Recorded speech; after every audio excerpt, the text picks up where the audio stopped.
There's a person in every room who never speaks much, never interrupts, never tries too hard, and yet somehow they always know exactly what's going on. They pick up on things nobody else notices. They sense tension before it surfaces. They read between the lines of a conversation like it's written in bold. And the scary part? Most people around them don't even realize it's happening. You've probably met someone like this. Maybe you've wondered how they do it. Maybe you've even felt slightly uncomfortable around them, like they could see something in you that you weren't ready to show. That feeling is real, and it's not magic, it's psychology. And today, we're going to break down exactly what's happening inside the minds of people who can read other people with unsettling accuracy. Let's start with the foundation. People who are naturally good at reading others didn't just wake up one day with disability. Most of them went through something. Childhood environments where they had to pay close attention to the moods of the people around them, relationships where misreading someone had real consequences, or simply years of genuine curiosity about human behavior. The ability didn't fall from the sky. It was built, often through difficulty, sometimes without even realizing it was being built. One of the biggest things that separates these people from everyone else is where their attention goes in a conversation. The average person in a conversation is thinking about what they're going to say next. They're half listening, half preparing. But someone who reads people well, they're fully present. They're not performing, they're observing. They're listening not just to the words, but to the pauses, the hesitations, the moments when someone says, "I'm fine," but their shoulders tighten. They hear the difference between someone who laughs because something is funny and someone who laughs to avoid a topic. This brings us to something called baseline behavior.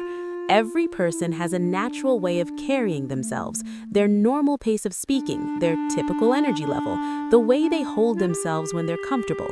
People who read others well are constantly and mostly unconsciously tracking this baseline. So when something shifts, they notice. When the person who usually makes eye contact suddenly starts looking away, that registers.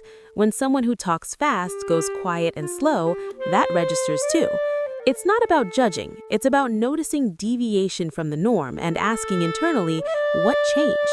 Another thing these people understand deeply is that the body almost never lies, even when the mouth does. Not in a dramatic way. Nobody's palms are sweating and fingers are twitching like in a movie interrogation scene. It's far more subtle than that. It's a micro-expression that flashes across someone's face for a fraction of a second before they compose themselves. It's the way someone physically leans back when a certain name is mentioned. It's the slight change in vocal tone when someone talks about something they're pretending not to care about. These are signals most people filter out because they're trained to focus on the spoken word. But people who read others have, over time, learned to let those signals in. Here's something that rarely gets talked about. The people who are best at reading others are not the ones who think they know people. In fact, one of the defining characteristics of this type of person is that they stay in question mode. They don't assume. They observe something and they hold it as a possibility, not a conclusion. They think, "That's interesting, I wonder what that means," rather than, "I know exactly what that means." This intellectual humility is actually what makes their reads so accurate. They're constantly testing their interpretations against new information instead of locking in an early judgment and defending it. Contrast that with people who think they're great at reading others but aren't. These people tend to be quick to label, quick to categorize. They meet someone for 5 minutes and they think they have them figured out. What they're actually doing is projecting, mapping their own experiences, biases, and emotional patterns onto someone else and calling it insight. Real people reading requires the ability to separate your own internal noise from what's actually in front of you. That's genuinely difficult. Most people never learn to do it. There's also an emotional component that's easy to underestimate. People who read others well tend to have a high degree of emotional range themselves. They've felt a lot. They've sat with uncomfortable emotions instead of numbing them or rushing past them. And because of that, they recognize those emotions in others, even when they're buried under layers of sarcasm, humor, confidence, or silence. They know what it looks like when someone is performing strength they don't actually have. They know what it sounds like when someone is saying yes, but meaning no. This isn't empathy in the soft, surface-level sense. It's almost like emotional pattern recognition, developed through lived experience. Now, there's a misconception worth addressing here. A lot of people assume that being able to read people means being suspicious of them or constantly analyzing everyone in a calculated way. But the most skilled people readers aren't paranoid.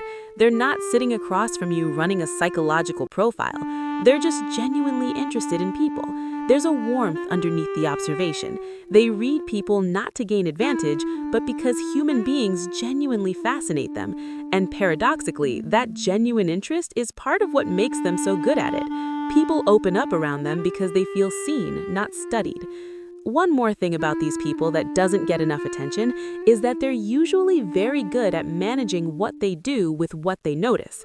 Reading someone accurately is one thing. Knowing when to mention it, when to act on it, and when to simply file it away, that's a completely different skill. The person who reads a room and then announces everything they've picked up on is not demonstrating wisdom.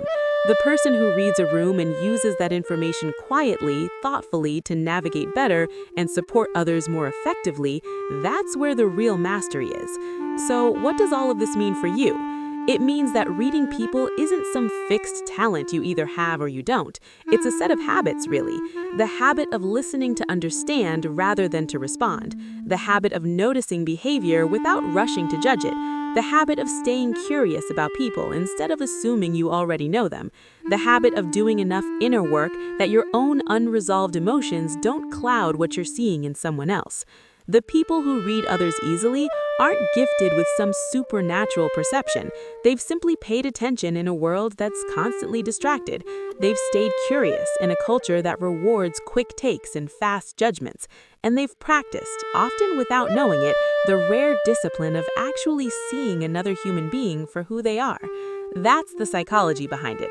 And now that you understand it, you might start noticing it in yourself.